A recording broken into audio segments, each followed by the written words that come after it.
See you. Ah. Hello from Sacramento. Well, hello, Sacramento. Nice to have you here. So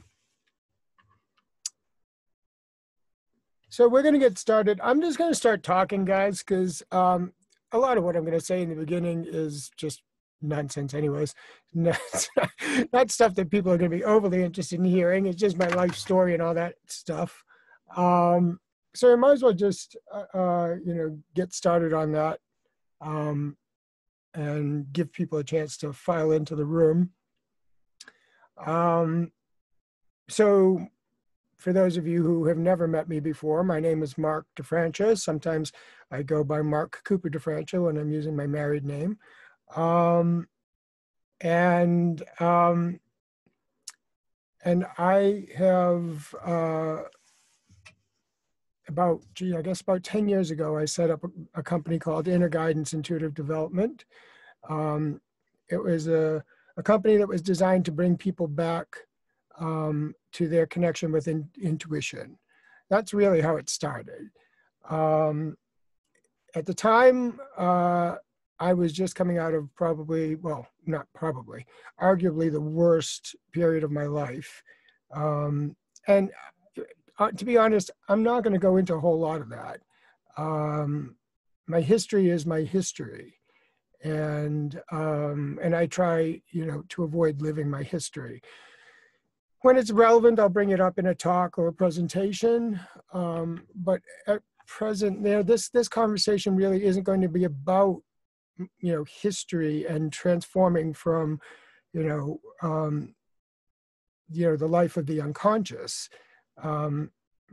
If you're interested in hearing what my life was like before I actually got onto the road to consciousness, then by all means, go to my webpage and give it a read. It kind of reads like The Perils of Pauline, but it gives you an idea, drug addiction, alcohol addiction, codependent relationships, abusive relationships,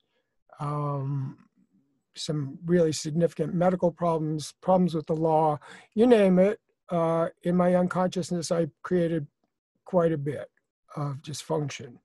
And that, that was the way it went for the majority of my adult life.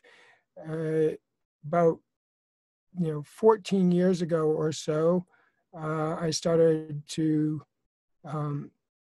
realize that there might be a different way. There might be something better than this, than this life that I was leading. And I had pretty much hit rock bottom as well. So that was kind of the impetus. And I got to the point where, I had my suicide plan mapped out. That's how bad it had gotten. And it wasn't until I went to enact my suicide plan that I heard for the very first time in my life, and it was, I'm sure it had been there before, but I never heard it. I heard very clearly a voice in my head that said, "Don't do it. It will get better. I promise it will get better." And it was, it was hearing that voice that really started me on the road to where I am now. Hearing that voice and having a little bit, well, first I didn't have a whole lot of faith in it, I gotta be honest. I really kind of just threw down the gauntlet and said, okay, well, if it's gonna get better, then it's gonna have to look a certain way. And so I chose all the things that I wanted my life to look like. And I said, I'll stick around for a few months and give you a chance to prove that it can get better. I'm not in a hurry to give up. I'll give up, and I can give up in a few more months. I can wait a few more months to give up. So I didn't give up, and instead I started focusing on where I wanted to go with my life. I read a great book right around that time by a man named Don Miguel Ruiz. You guys might be familiar with him. And that book really, I had been studying Carlos Castaneda for years, but Miguel's book really resonated with me, really spoke to my higher self. And between keeping those 4 agreements and keeping focus on where I wanted to go, life turned around. Within a few months, I was living a completely different lifestyle. I went from poverty-stricken to living in London, one of the most expensive cities in the world. I went from wheelchair to, being able to walk around London with a backpack on. When doctors told me that I'd be lucky, I would never walk normally again. I'd be lucky to get out of that wheelchair. So there was a transformation, but it was the voice of intuition that really spoke to me, and hearing the voice of intuition so clearly, and then hearing it again, as time went on, intuition became my guiding force, and it's there for all of us. So a lot of the work that I do really does center around intuition, and also harnessing the creative structure. And so that's where it all kind of started. Eventually, I went into a coaching career, and I did that for a while. But to be honest, my heart is really in presenting. I love coaching, don't get me wrong, but I've always wanted to be up on the stage. I always want to be on the stage with Don Miguel Ruiz, actually, if truth be known. And today I get to share at least some little modicum of the stage with Deepak Chopra. I mean, hello. This is a great day for me. I'm honored to be here. And so, over the years, I kind of, as I say, stopped living my history. I don't really think about that anymore. I only use it as a teaching device. Now, I'm the guy in the colorful shirts. And the reason I wear the colorful shirts is actually to remind me of something. When I was, I've got a really good friend named Andy, and he and I are both colorblind. We both have the same type of colorblindness. Now, we see color, but we don't perceive color the way that everybody else does. We see color in shades and hues and tones, and then we make kind of educated guesses as to what color we're seeing. So, for instance, I could look at something that was green. It could also be gold or tan or brown, depending on the shade. And so when Andy and I are out together and we're with our partners, invariably we'll look up at the sky, around sunset, and we'll say, "Oh, look at what a lovely pink sky." And our partners will say, "It's gray. Those clouds are not pink, they're gray." And Andy and I say, "Well, that's your truth. Our truth is that they're pink. We perceive them as pink. That's the way we see them." And when we think about it, we kind of laugh at them and say, "Hey, look, you can choose to believe whatever you want, but in our world, that's pink, and I'd rather be looking at a pink sky than a gray one." And so, color, I love color because it reminds me that it's all about perception. Perception creates our reality. And so I wear the colorful shirts, helps to remind me about perception. Part of what we're going to be dealing today deals with perception, but more so, today we're talking about empowerment, right? This whole summit is about empowerment, the process of becoming stronger and more confident, especially in controlling one's life and claiming one's rights. Empowerment. You're here because you're interested in leadership, or you're leaders of some sort. Now, as far as I'm concerned, whether you're leading somebody through business, whether you're leading somebody as a coach, whether you're leading somebody as a mentor, as a teacher, you're all leaders as far as I'm concerned. And actually, what I'm interested in is conscious leadership. Look, there's a lot of people leading that are unconscious. I won't use any names, but you don't really have to look much further than politics to see where there's a lot of people leading unconsciously, leading from their unconscious beliefs, their fears, and their sense of being incomplete. So I set out on a course to kind of to start working with conscious creators. And for me, helping people to become conscious creators is about empowerment. But I've got a question for the audience at this point. There's who believes, or who can tell me the difference between helping and service? Does anybody want to type into the comments section, into the chat section, what the difference is between, I'm going to have to use my glasses for this, between helping and service? Yeah. So, well, some people are right on, wow, look at all this stuff we've got coming in. Yes. I'm actually looking for the dysfunctional answer, but everybody here is giving me the functional answer. Isn't that wonderful? Okay. Rescuers, white knighters out there, you tell me, what the difference between helping and service is. Yes. I can see lots. It's great to see so many people who actually understand the difference. But here we go. Now we're getting into it. So yeah, okay. Here's the thing. A lot of people say, people that are white knighters, people who are rescuers, actually spend their time helping. Yeah. And they really believe that they're doing something beneficial by helping people. They say, oh, I can do this for you, or, I'll take care of that, or let me make this better for you. Oh, don't worry about that. I'll handle it.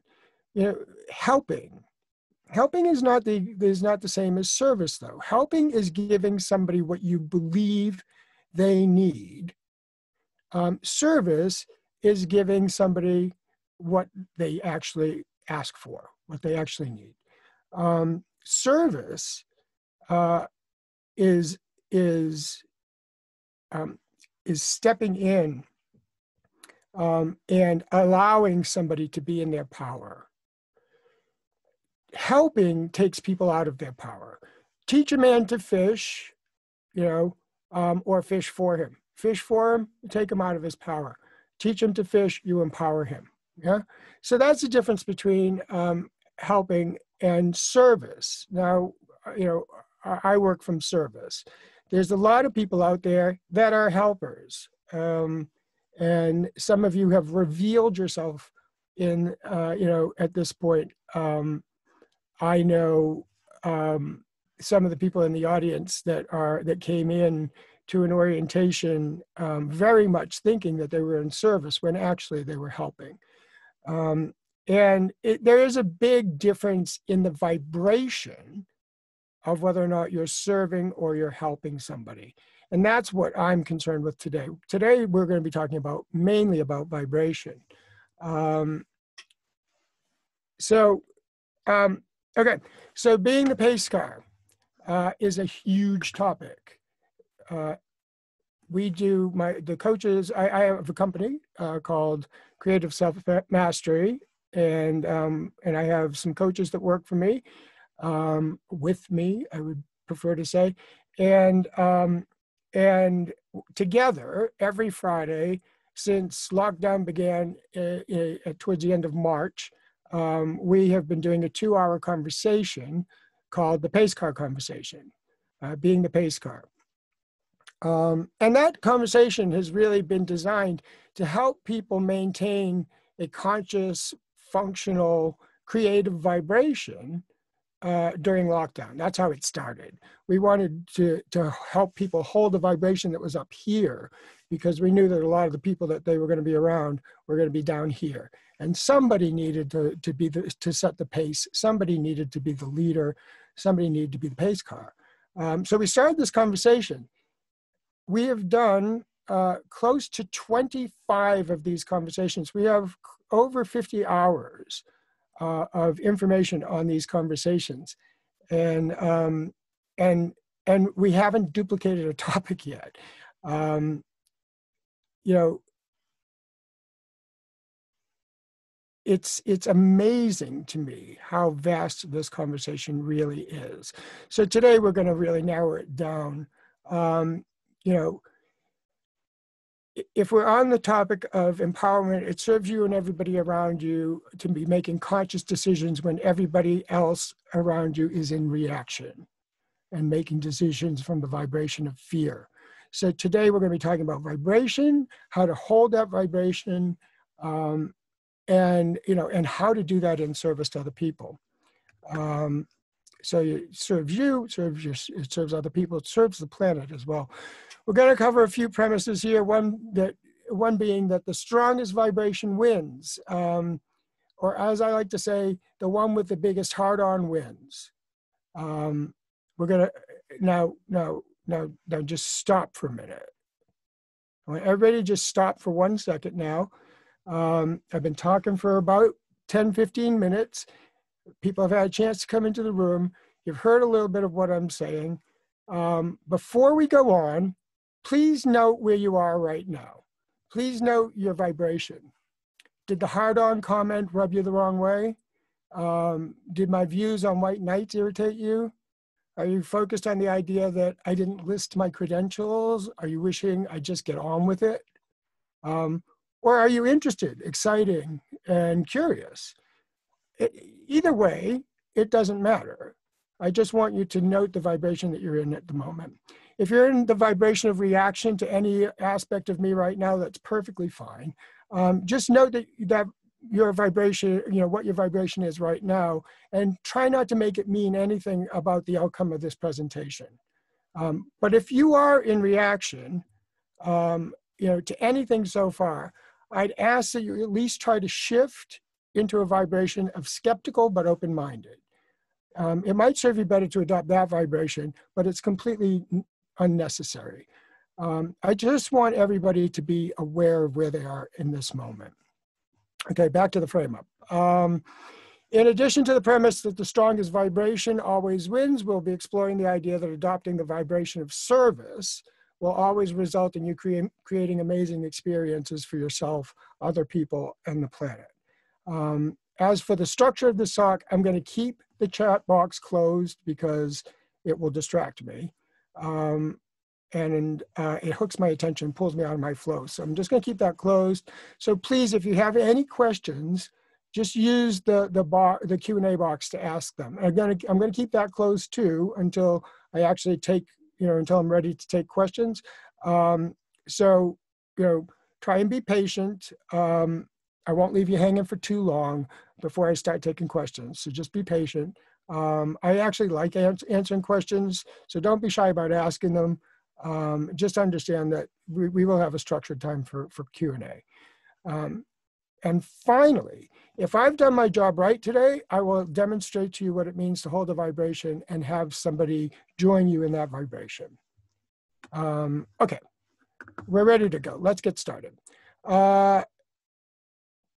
The strongest vibration wins. The one with the biggest heart-on wins. When I was younger, I used to work for a limousine company, and on the wall behind me, behind my desk, there was a framed poster, and it said, "Attitudes are contagious. Is yours worth catching?"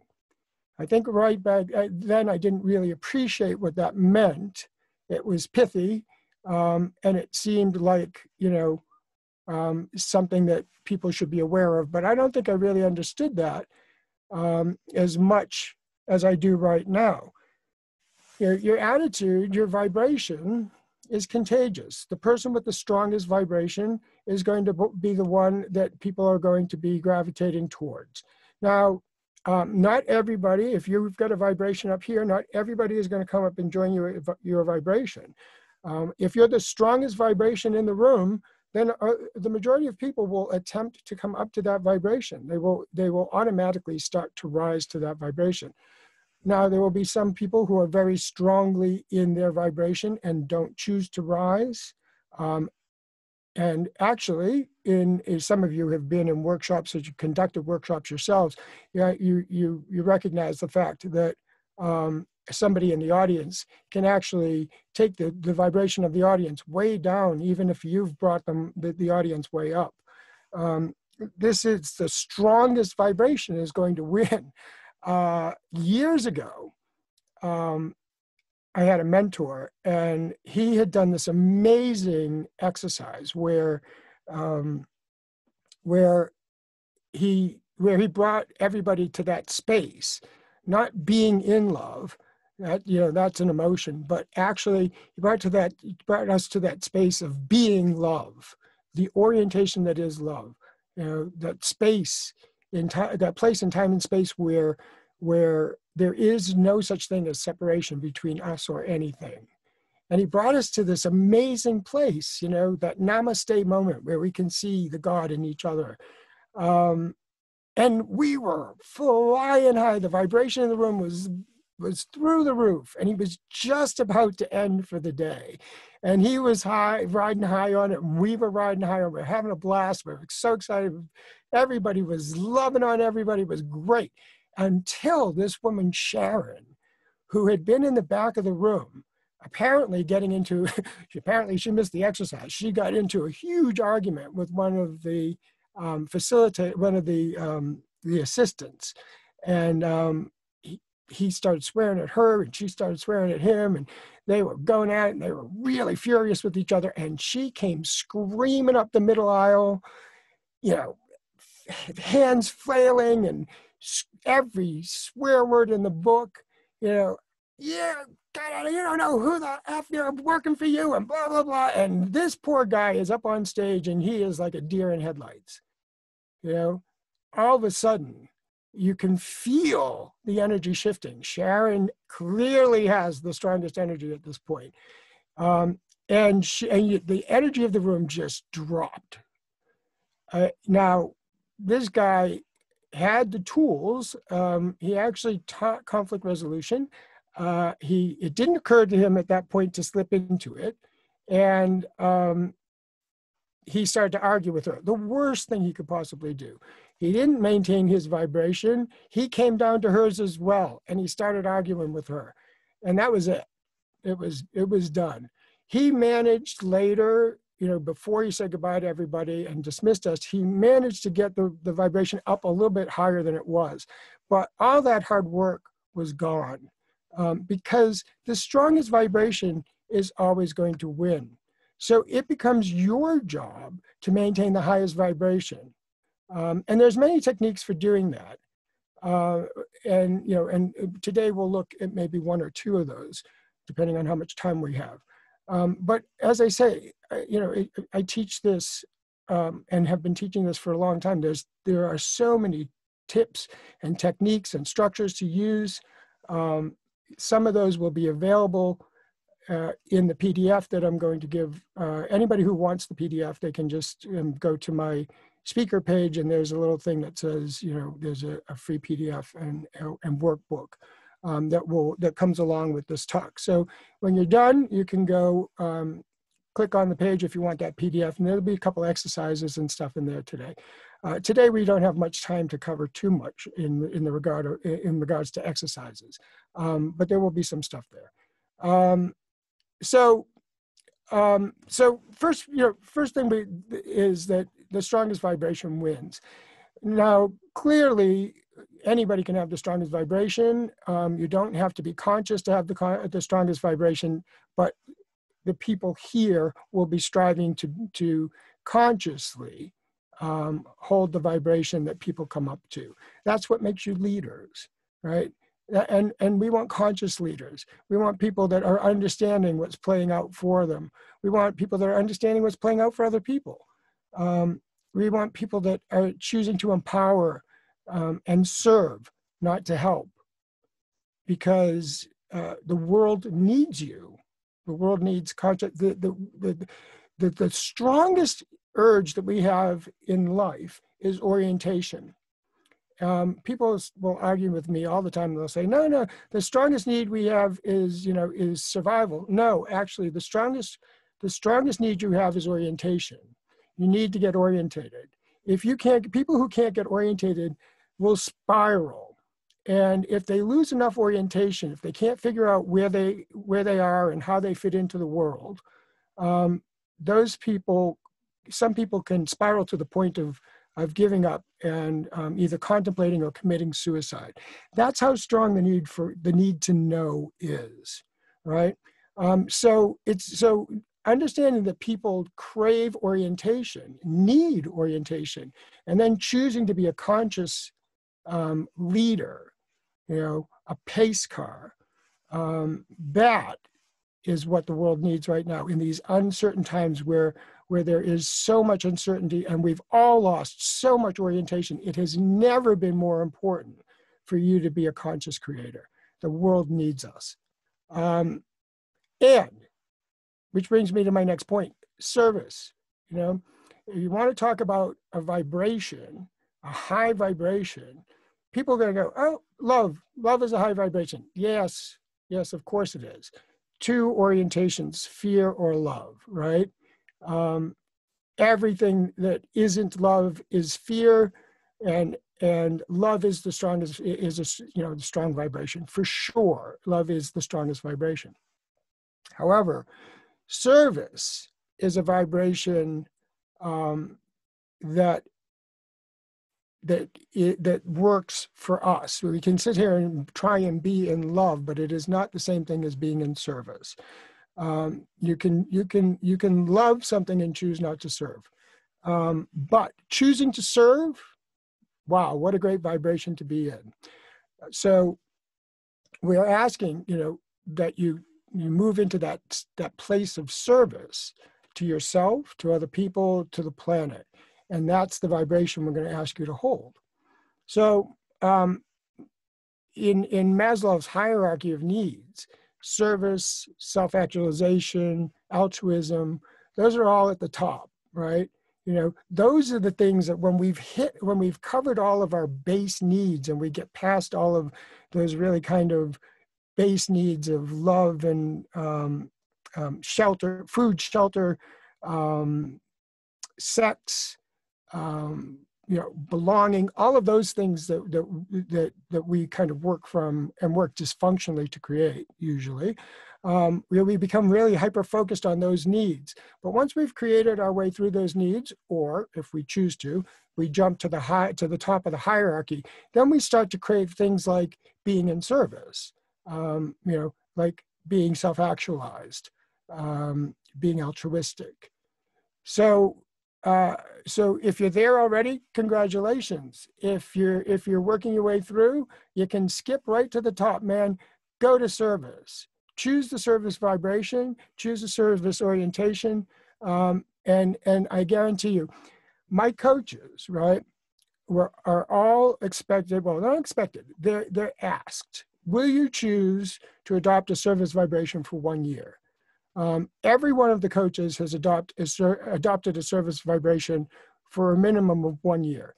Not one of them has ever come out of that vibration. The moment they stepped into the service vibration, it changed their whole perception of the world.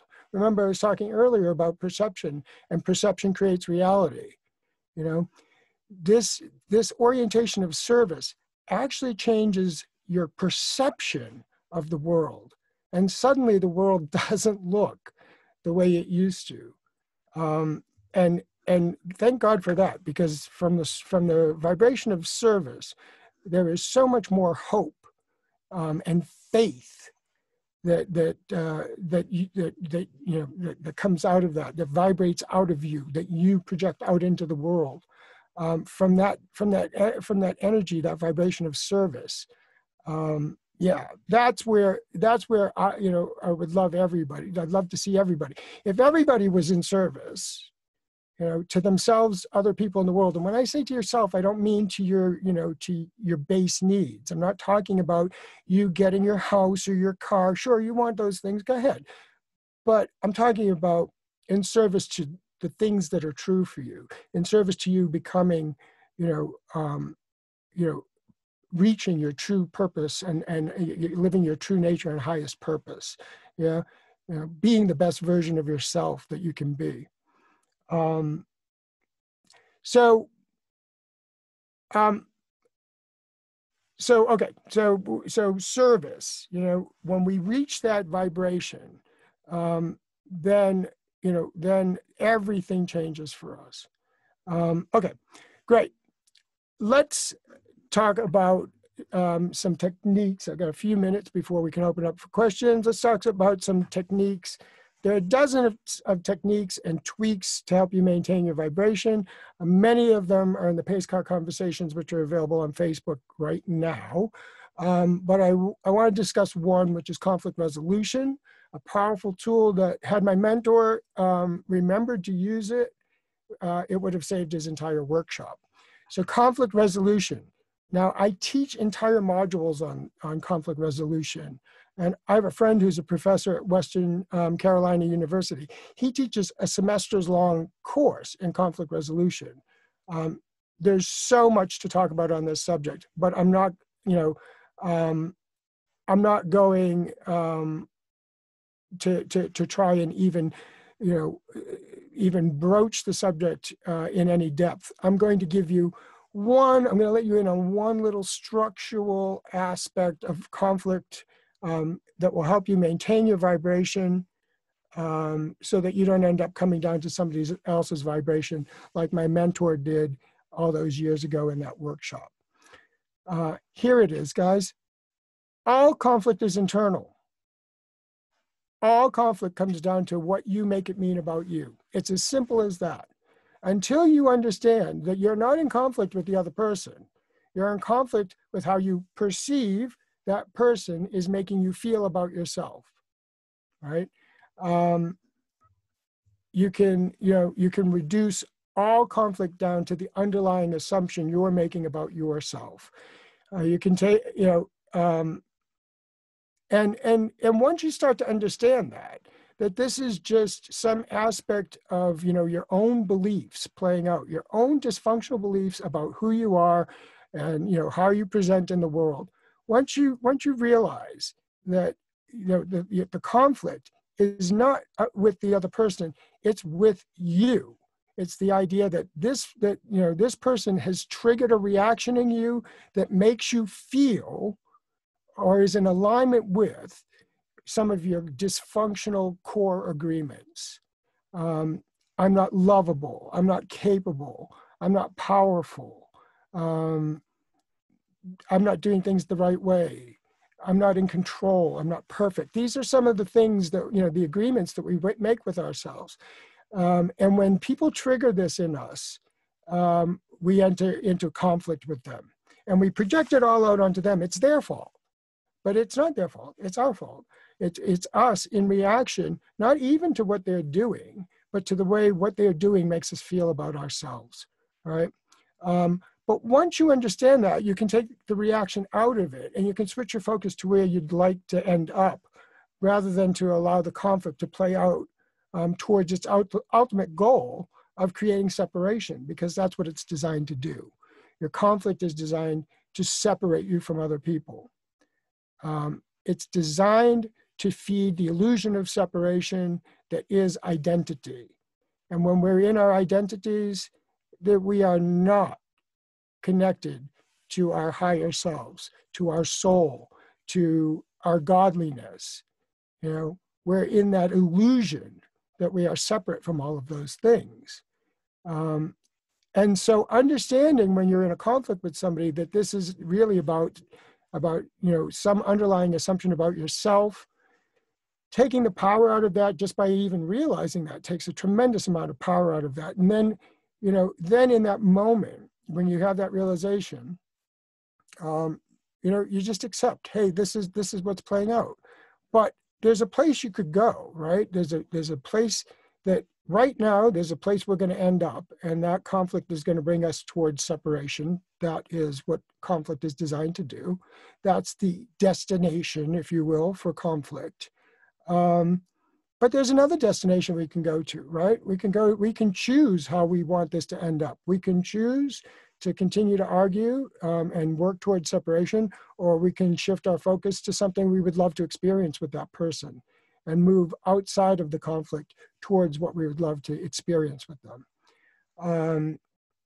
So I'm going to open, I'm way over the time now. I really want to give some people an opportunity to ask some questions. So does anybody have any questions they want to ask?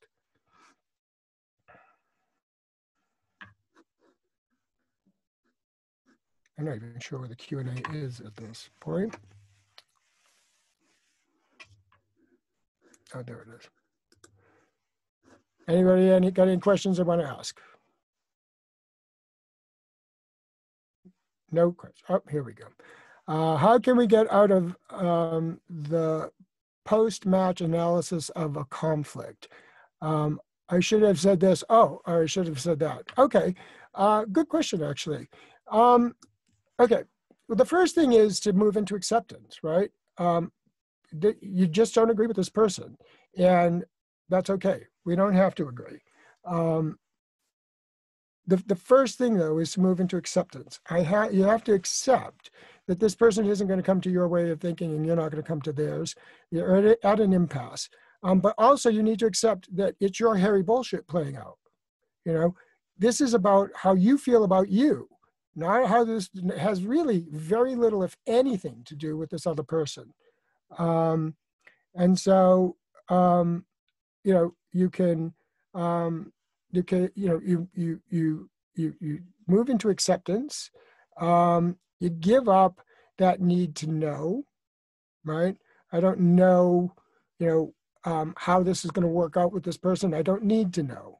I do know where I'd like to go, though, right? And that's where you turn around and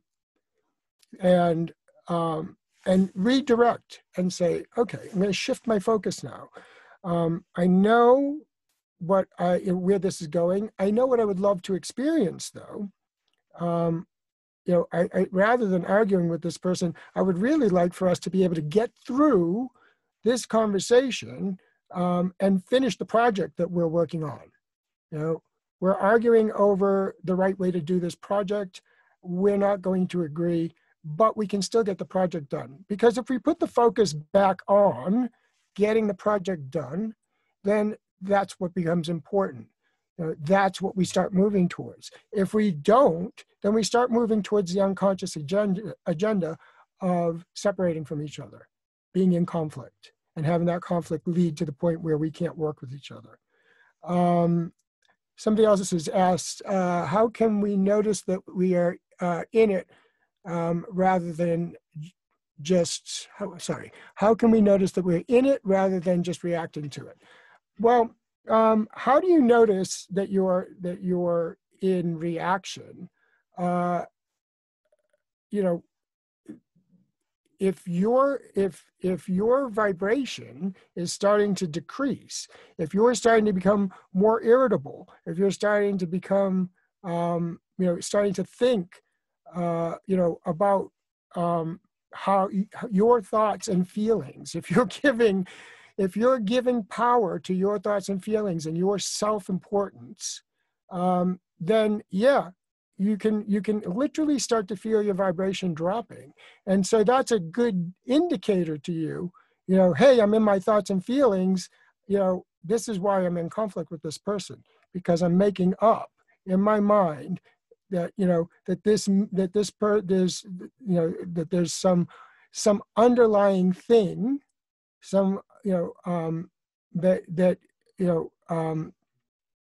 that is playing out for me, that there's a person here, and they're making me feel. Nobody can make you feel anything. They're making me feel bad. They're making me feel stupid. They're making me feel like I don't have anything valuable to say. They're making you feel insignificant. They're making you feel not good enough, not capable. They're not making you feel that. You have those agreements with yourself, and you're just using this person to prove it. So the minute you start to give credence to your thoughts and feelings, that's how you know that you're going down the rabbit hole. Okay, and that's a good time to put yourself in check and understand, see if you can figure out what is actually playing out for you, and just take the power out of it. By switching your focus to what you'd actually really rather experience. Is the vibration of serving higher than the vibration of love? No. Yes. No. The reality is that it depends on which love you're talking about, because love is an emotion.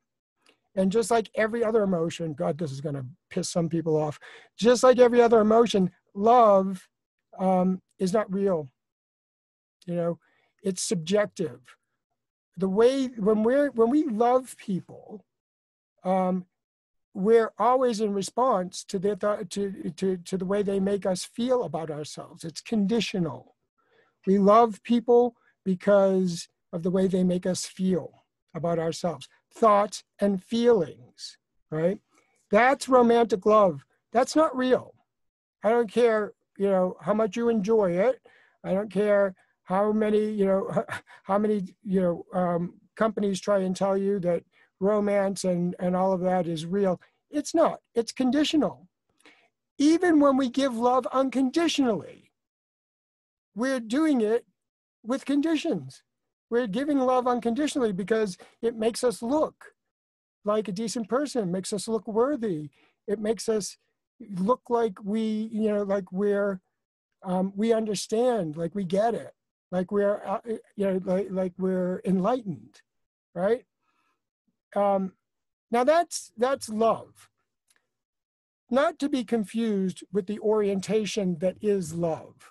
That was love, the emotion, not to be confused with the orientation that is love. The orientation that is love is that space where we recognize that there is nothing separating us from anybody else, that we are not separate from anybody or anything. That moment where everything drifts away, all of our identity drifts away, and we know that we are God. Not godlike, God. Because that's what we are. We all come from source. We are all source.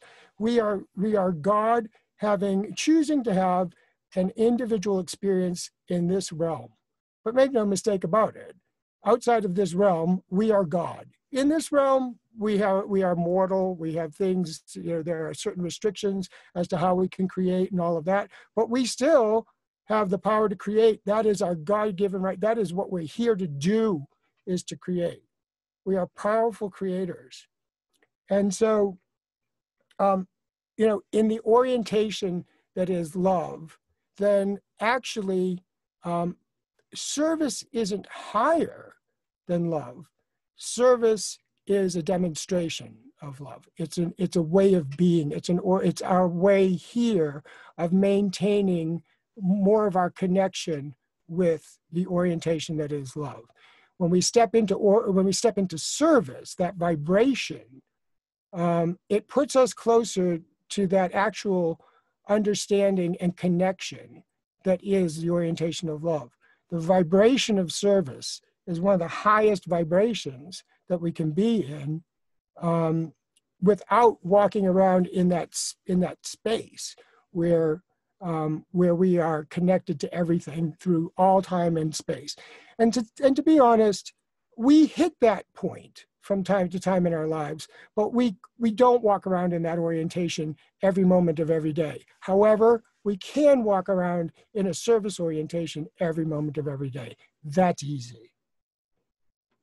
Anybody else got any questions? We've got about 5 minutes. In the absence of any questions, I'm just going to say that there's one last thing to do.